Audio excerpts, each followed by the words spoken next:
Hello guys, welcome to our YouTube channel and हम लोग आज बिजनेस स्टडीज़ का सेकंड पोर्शन स्टार्ट करने वाले हैं जिसका नाम है फिनेंशियल मैनेजमेंट।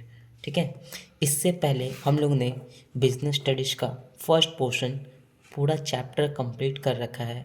ठीक है, जिसमें डिटेल में हम लोग ने कवर कर रखा है। अगर आप उस वीडियोस को नहीं देखे हैं तो मेरे चैनल पे पूरा वीडियोस अपलोड है, कृपया पहले उससे जाकर देखें अच्छे से, क्योंकि मैक्सिमम क्वेश्चन उससे ही ज़्यादा आते हैं।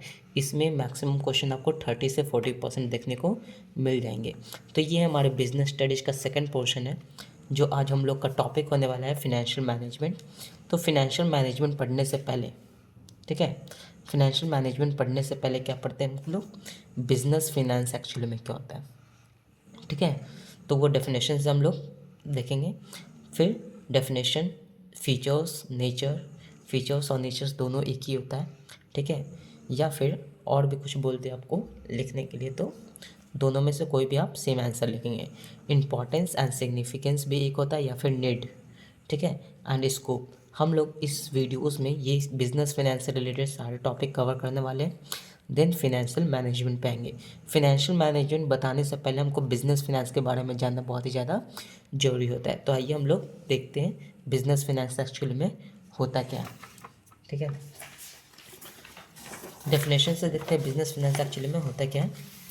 ठीक है, तो देखिए, मनी रिक्वायर्ड, क्या बोल रहा है, money required for carrying out business activities is called business finance. मतलब बिजनेस फिनेंस का मतलब यही है कि बिजनेस को करने के लिए, क्या बोले, बिजनेस को करने के लिए हमको जितने अमाउंट की रिक्वायरमेंट होती है या जिस भी अमाउंट पैसे की रिक्वायरमेंट होती है उसी को बिजनेस फिनेंस बोला जाता है। क्या बोले, किसी भी तरह के बिजनेस को करने के लिए हमको जिस अमाउंट या पैसे की रिक्वायरमेंट होती है उसी को क्या बोला गया, बिजनेस फिनेंस बोला गया। वही चीज़ लिखा हुआ है, money required for carrying out. ठीक है, मनी की ज़रूरत होती है, पैसे की ज़रूरत होती है, किस लिए, तो फॉर कैरिंग आउट, चलाने के लिए, क्या, तो बिजनेस एक्टिविटीज़, मतलब हमारे बिजनेस में जितनी सारी भी एक्टिविटीज़ परफॉर्म होती है उन सब को चलाने के लिए जिस अमाउंट, जिस पैसे की रिक्वायरमेंट होती है उसी को क्या बोला जाता है, बिजनेस फिनेंस बोला जाता है। क्लियर है। It is also known as blood of business. मतलब बिजनेस, इसको क्या बोला जाता है, ब्लड ऑफ बिजनेस भी बोला जाता है। क्यों बोला जाता है, क्योंकि अगर सोचिए ना, बिजनेस में से अगर हम पैसा ही हटा दें, ठीक है, पैसा ही हटा दें तो क्या बिजनेस हमारा रह पाएगा, सोचना भी पॉसिबल नहीं है। ठीक है, उसी तरह से इसी को क्या बोला जाता है, ब्लड ऑफ बिजनेस। सपोज कीजिए ह्यूमन बॉडी है, उसमें ह्यूमन बॉडीज में से हम ब्लड निकाल दें, क्या ह्यूमन बॉडी रहेगा, डेड बॉडी बन जाएगा, बिल्कुल उसी तरह से बिजनेस होता है। तो बिजनेस का ब्लड क्या कहलाता है, बिजनेस फिनेंस, बिजनेस में लगा हुआ पैसा। ठीक है, अब देखते हैं डेफिनेशन से हम लोग समझते हैं कि बिजनेस फिनेंस एक्चुअली में होता क्या है। ऑथर के द्वारा डेफिनेशन दिया गया है, क्या है, देखते हैं। डेफिनेशन क्या है, अकॉर्डिंग टू गुथमन एंड डॉगल के द्वारा दिया गया है। क्या होता है बिजनेस फिनेंस, तो बोलते हैं business finance can be broadly defined as the activity concerned. Business finance किसको बोला गया, business finance can be broadly defined as the activity concerned with planning. मतलब कि बिजनेस को करने के लिए हमको जो भी चीज़ की रिक्वायरमेंट होती है सबसे पहले उसको क्या करते हैं, किस चीज़ से जुड़ा हुआ है, तो प्लानिंग से जुड़ा हुआ है। फिर रेजिंग, क्या, रेजिंग का मतलब क्या होता है, पैसा। मतलब सोचो ना, बिजनेस को करने के लिए हम क्या सोचते हैं, कोई बिजनेस हमको स्टार्ट करना है तो सबसे पहले उसके लिए क्या करते हैं, किसी भी काम को करने से पहले उस काम के बारे में सोचते हैं। तो वही, उस बिजनेस को करने के लिए हमको कितने पैसे की रिक्वायरमेंट है, यहाँ पर सिर्फ पैसे की बात की जाएगी क्योंकि हम लोग टॉपिक ही क्या पढ़ रहे हैं, बिजनेस फिनेंस, पैसे के बारे में ही पढ़ रहे हैं। तो प्लानिंग किस चीज़ की जा रही है, पैसे की। रेजिंग, रेजिंग का मतलब क्या होता है कि हमको पैसा कहाँ से लाना है, पहले तो प्लान कर लिया कि हमको पैसा कितने की ज़रूरत है। ठीक है, रेजिंग का मतलब क्या हुआ कि हमको पैसा कहाँ से लाना है, दोस्त से पैसा लाना है, फ्रेंड से, या फिर फैमिली से पैसा लाना है, या किसी से लोन लेना है, बहुत सारी चीज़ें हो सकती हैं। ठीक है, देन कंट्रोलिंग, मतलब जो पैसे लाए उस पैसे का हमको कहाँ यूज करना है, कितना यूज करना है, that is called controlling. And administering of funds used in the business organisation. मतलब कि वही चीज़ हो गया कि किसी भी बिजनेस को करने के लिए हमको उस बिजनेस को करने के लिए कितने पैसे की रिक्वायरमेंट है, इस चीज़ को प्लान करना, कहाँ से पैसा आएगा इस चीज़ को रेज करना, उसी को रेजिंग बोला गया। कंट्रोलिंग, कहाँ पैसा लगाना है, ठीक है, किससे related? The administering of funds use in the business, मतलब बिजनेस की एक्टिविटीज़ को परफॉर्म करने के लिए हमको पैसा पैसा कहाँ लगाने की ज़रूरत है, कहाँ मैनेजमेंट करने की ज़रूरत है, उसी चीज़ को क्या बोला गया? बिजनेस फिनेंस बोला गया। क्लियर है? देखते हैं अब इसी में देखते हैं फिनेंशियल मैनेजमेंट का भी एक डेफिनेशन है। फिनेंशियल मैनेजमेंट डील्स विद, अब फिनेंशियल मैनेज, पैसा तो हम अरेंज कर लिए, पैसा हम बोल दिए कि money required for carrying out business activities called business finance. अब उस पैसे का किस तरीके से इस्तेमाल करना है, उस पैसे का कैसे यूज करना है, उसी को क्या बोलते हैं? Financial management. मतलब पैसा अब तो हम अरेंज कर दिए जिसको बिजनेस फिनेंस बोला गया, ठीक है। अब उसको मैनेजमेंट करना, मतलब उस पैसे का सही तरीके से यूज करना ही क्या कहलाता है? फिनेंशियल मैनेजमेंट बोला जाता है। देखो financial management deals with procurement of fund, procurement मतलब पैसा अरेंज करना कि हमको कहाँ से पैसा लाना है, and their effective utilisation in the business, मतलब कि उस पैसे का हमको इफेक्टिव वे में यूटिलाइज करना है, मतलब बहुत ही अच्छे तरीके से इस्तेमाल करना है, किसमें? बिजनेस को करने के लिए, ताकि हमारे पैसे का किसी भी तरह का वेस्टेज ना हो या गलत जगह पे हमारा पैसा ना लगे, ठीक है। तो क्लियर है बिजनेस फिनेंस क्या हुआ? वो अमाउंट जो हमको किसी भी बिजनेस को करने के लिए रिक्वायरमेंट होती है, और बिजनेस फिनेंशियल मैनेजमेंट क्या हुआ कि उस अमाउंट को सही तरीके से यूज करना ही हमारा क्या कहलाता है? बिजनेस, मतलब फिनेंशियल मैनेजमेंट कहलाता है। एक और डेफिनेशन दिया गया है किसके द्वारा? फिनेंशियल, सॉरी इतना ही, ठीक है। मतलब कि एक डेफिनेशन मोर देन इनफ है आपके लिए, आपके लेवल पे 12th वाले के लिए। एंड ये टॉपिक बहुत ही ज़्यादा एमकॉम स्टूडेंट को भी आता है, सेमेस्टर 1 में जो पढ़ रहे होंगे एमकॉम स्टूडेंट, उसके लिए बहुत ही ज़्यादा इंपॉर्टेंट क्वेश्चन रहने वाला है, ठीक है। ये चीज़ अब ये हो गया आपके लिए क्या, एक तो मीनिंग हम लोग ने पढ़ रखा है क्या बिजनेस फिनेंस के बारे में, देन डेफिनेशन भी हम लोग ने पढ़ लिया। अब देखते हैं नेचर क्या होता है बिजनेस फिनेंस का, ठीक है।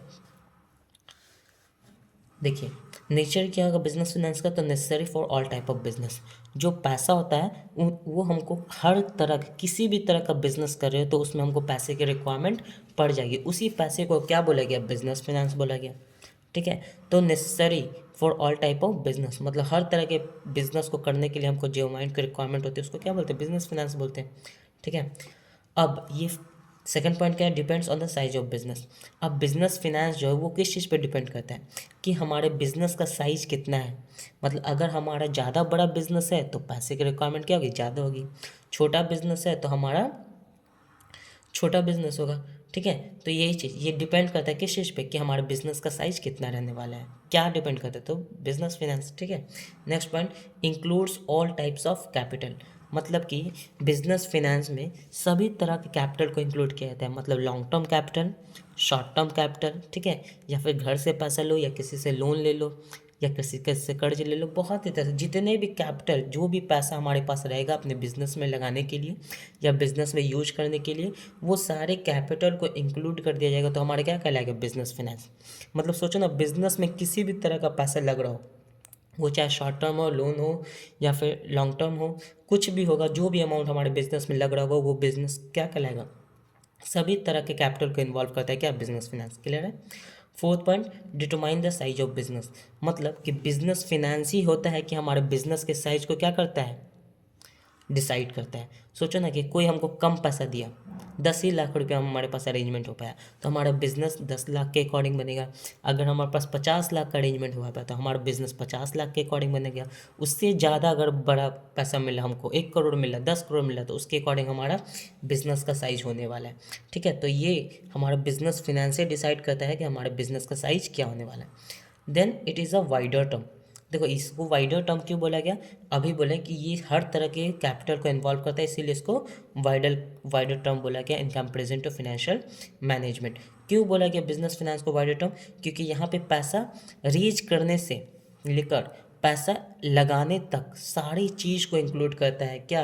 बिजनेस फिनेंस, इसीलिए इसको वाइडर टर्म बोला गया, ठीक है। क्या बोले कि अभी हम लोग डेफिनेशन पढ़ा था ना, प्लानिंग से स्टार्ट किए, रेज किए पैसा, फिर कंट्रोल, मतलब पैसा पैसा अरेंज करने से लेकर, प्लान करने से लेकर, पैसा सही तरीके से यूज करने तक जितनी सारी भी एक्टिविटीज़ परफॉर्म की जाती है उसको क्या बोला गया, बिजनेस फिनेंस बोला गया। लेकिन फिनेंशियल मैनेजमेंट क्या बोला गया, in comparison to financial management business finance से छोटा होता है, मतलब ज़्यादा वाइड नहीं होता, क्योंकि फिनेंशियल मैनेजमेंट सिर्फ पैसे को मैनेजमेंट करने से रिलेटेड है। लेकिन यहाँ क्या बोला गया, यहाँ अरेंजमेंट करने से मतलब पैसों को पहले तो अरेंज करना है, प्लान करना है, उसके बाद उसको यूज़ भी करना है। ठीक है, तो ये चीज़ कहा गया किस में, बिजनेस फिनेंस में, इसलिए इसको वाइडर टर्म बोला गया। देखेंगे आगे चैप्टर में पढ़ेंगे हम लोग फिनेंशियल मैनेजमेंट का जब चैप्टर पढ़ रहे होंगे तो। ठीक है, फिलहाल इतना ही जानते हैं कि ये वाइडर टर्म होता है। ठीक है, अब देखते हैं दूसरा टॉपिक हमारा क्या था, इम्पॉर्टेंस, सिग्निफिकेंस एंड इम्पॉर्टेंस।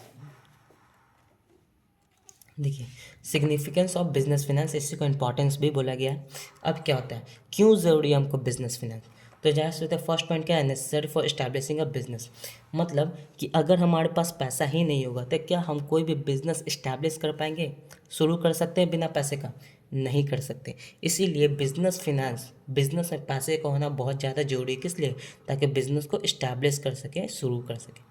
ठीक है, second point, necessary for running the business. Suppose करो हम बिजनेस को इस्टेब्लिश तो कर दिए, क्या उसको चलाने के लिए हमको खर्चे के लिए पैसे की ज़रूरत नहीं पड़ती है, बिल्कुल पड़ती है। तो रॉ मटेरियल चाहिए, वेजेस चाहिए, सैलरी चाहिए, कैरेज चाहिए, बहुत सारी एक्टिविटीज़ होती है जिसमें हमको पैसे का इन्वॉल्वमेंट होता है। मतलब अपने बिजनेस को रन करने के लिए भी हमको पैसे की रिक्वायरमेंट होती है, उसी को तो बिजनेस फाइनेंस बोला जाता है। सोचो ना, अगर हमारे पास पैसा ही नहीं हो बिजनेस की एक्टिविटीज़ को परफॉर्म करने के लिए, बिजनेस को रन करने के लिए, तो वो बिजनेस क्या रह पाएगा, बंद हो जाएगा, है कि नहीं। तो बिजनेस को चलाने के लिए हमको पैसे की रिक्वायरमेंट होती है जिसको बिजनेस फाइनेंस बोला जाता है, इसलिए ये बहुत ही ज़्यादा जरूरी हो जाता है। Next point, necessary for modernisation and expansion of business. मतलब कि सपोज करो हम बिजनेस स्टार्ट तो चेक कर लिए और रन भी कर रहे हैं, लेकिन अगर हमको कुछ चेंज करना है या फिर कोई नया टेक्नोलॉजी आया उसको हमको हमारे बिजनेस में अप्लाई करना है या लगाना है, तो उसके लिए भी हमको क्या चाहिए, पैसे की रिक्वायरमेंट पड़ेगी।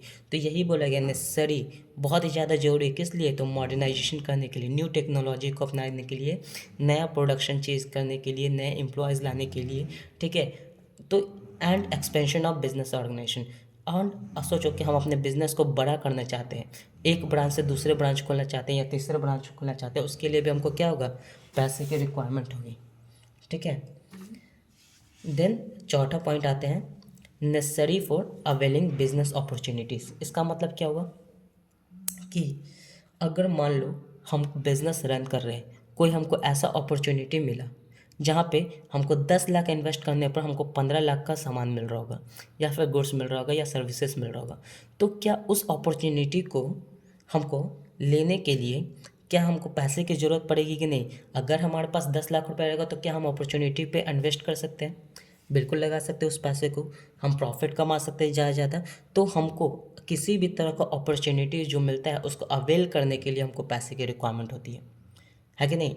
इसलिए हमको बिजनेस फिनेंस की ज़रूरत हमेशा पड़ेगी अपने बिजनेस ऑर्गेनाइजेशन में। ठीक है, ये चीज़। Fifth point, necessary for facing recession. अब क्या हुआ कि किसी भी तरह का रिसेशन आता है, मंदी आता है, रिसेशन का हिंदी क्या होता है, मंदी। बोलते हैं ना कि मार्केट नहीं है, मंदा मंदी चल रहा है, उसी को रिसेशन बोला गया। तो मतलब कि हमारे बिजनेस के रिसेशन आता है, जब बिजनेस में मंदी आता है उस चीज़ को फेस करने के लिए। ठीक है, मतलब सपोज करो 1 महीना हमारा कोई सेल्स नहीं हुआ, तो क्या 1 महीने हमारे खर्चे बंद हो जाएंगे, नहीं। क्या 1 महीने हमारा काम रुक जाएगा, तो ये चीज़ ना हो, इसीलिए भी हमको बिजनेस में बिजनेस फाइनेंस की रिक्वायरमेंट बहुत ही ज़्यादा पड़ती है। सोचो ना, लॉकडाउन सबसे बड़ा एग्जाम्पल है। ठीक है, लॉकडाउन में क्या हुआ, बहुत से बिजनेस ख़त्म हो गए, क्यों, क्योंकि उनके पास प्रॉपर बिजनेस फिनेंस अवेलेबल नहीं थे कि वो अपना बिजनेस को रन कर सके या स्टेबली चला सके। ठीक है, तो बहुत सारे बिजनेस क्या हो गए, ख़त्म हो गए, क्यों, क्योंकि उनके पास बिजनेस फिनेंस नहीं था। लेकिन बहुत सारे बिजनेस क्या हो गए, चल भी गया। जैसे कि सबसे बड़ा ग्रोथ जो मिला, सबसे बूस्ट जो चीज़ मिला है वो हुआ है एजुकेशन को। ऑनलाइन एजुकेशन को बहुत ही ज़्यादा बूस्ट मिला है, किसमें, लॉकडाउन पीरियड में।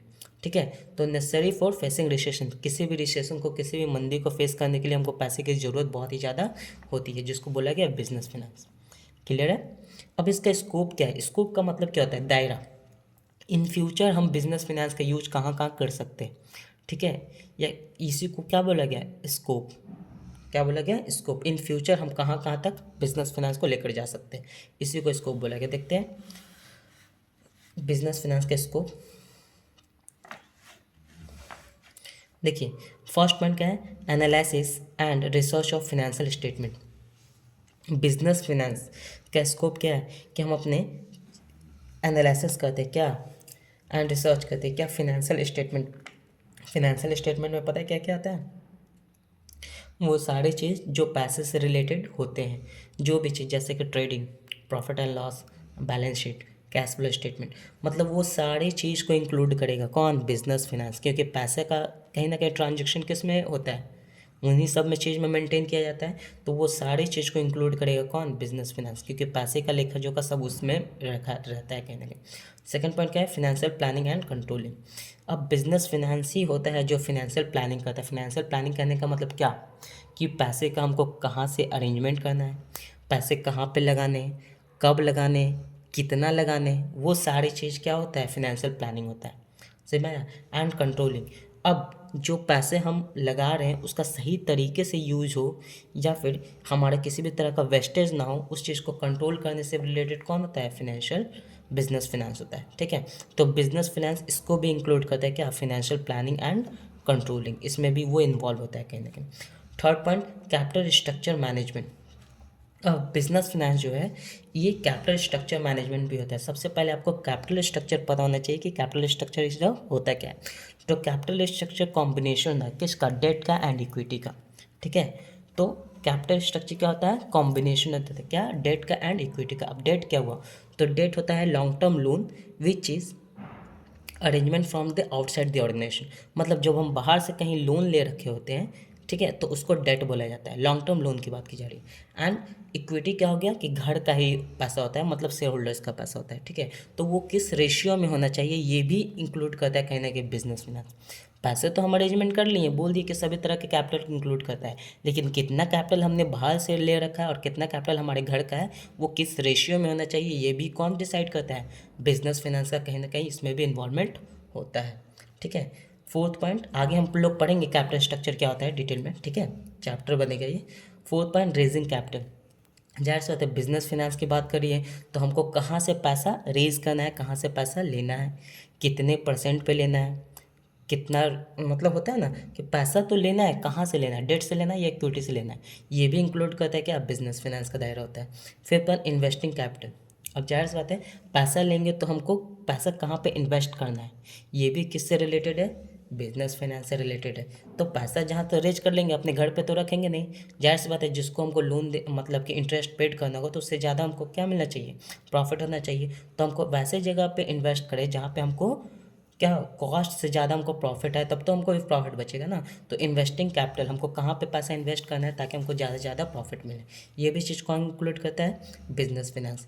सिक्स पॉइंट क्या है, managing and monitoring finance and risk. मतलब कि पैसा तो इन्वेस्ट कर दिए, अब मैनेज करना एंड मॉनिटरिंग करना, देखते रहना कि क्या हमने जो पैसा लगा रखा है उस पैसे का सही तरीके से यूज हो रहा है या नहीं। मतलब कि उस पैसा जब मैंने इन्वेस्ट कर रखा है उसका हमको प्रॉपर प्रॉफिट आ रहा है या फिर नहीं, सही रेट का प्रॉफिट आ रहा है या फिर नहीं, इस चीज़ को भी देखते रहना कि हमने पैसा सही जगह लगाया है कि नहीं, या फिर जहाँ पे पैसा लगाया है वहाँ पे हमारे पैसा डूबने के चांसेस ज़्यादा तो नहीं है। अगर ज़्यादा है तो वहाँ पे पैसा नहीं लगाएंगे, अगर कम रिस्क है हाई प्रॉफिट है तो हमको वहाँ पे पैसा आसानी से लगा सकते हैं। तो इस चीज़ को भी देखना किसका काम है, फिनेंशियल बिजनेस फिनेंस का कहीं ना कहीं दायरा आता है। Then working capital management. अब क्या होता है कि वर्किंग कैपिटल क्या होता है, डे टू डे एक्सपेंसेस के लिए जिस अमाउंट की रिक्वायरमेंट होती है उसको वर्किंग कैपिटल बोला जाता है। मतलब कि कितना हमको पास अवेलेबल होना चाहिए क्या, वर्किंग कैपिटल, कि हमारे डेली के खर्चे आसानी से चल जाए, उस समय हमको पैसा कम ना हो या फिर ज़्यादा ना हो। सपोज कीजिए ना, आप घर से निकलते हैं, ठीक है, मान लीजिए आप कोचिंग जाते हैं, कॉलेज जाते हैं, तो आपके खर्च आते हैं 50 रुपये। ठीक है, तो वो क्या है, आपके डेली के खर्चे हैं 50 रुपये। ठीक है, तो आप कहीं ना कहीं 85 रुपये खर्चा है, आप लेकर निकल रहे हैं 50,000 रुपये। तो क्या वो पैसा ज़्यादा है या कम है, बिल्कुल गलत हो जाएगा। ज़्यादा पैसा आप लेकर निकल रहे हैं जो बहुत ही ज़्यादा वेस्ट है, वो पैसा ज़रूरत है ही नहीं उस चीज़ का, तो उतना पैसा रखने की ज़रूरत नहीं है। सपोज कीजिए 50 रुपये आपका खर्च है और लेकर आप निकल रहे हैं 20 रुपया। ठीक है, तो वो भी बहुत ही दिक्कत हो जाएगा। तो यही चीज़ मैनेजमेंट करना होता है कि हमारे डेली के खर्चे क्या है और कितना हमारे ऑर्गेनाइजेशन में अवेलेबल होना चाहिए कि ये 6 महीना साल भर आसानी से चल जाए, हमको बीच में पैसे की ज़रूरत कहीं ना पड़े। तो उस चीज़ को भी मैनेजमेंट करना किसका काम होता है? बिजनेस फिनेंस का काम होता है, ठीक है। एंड डिविडेंड मैनेजमेंट, ये क्या है? तो मतलब जो भी हम पैसा कमाते हैं, प्रॉफिट, डिविडेंड का मतलब क्या है? डिविडेंड क्या है? प्रॉफिट का एक हिस्सा है। Dividend is the part of profit, ठीक है।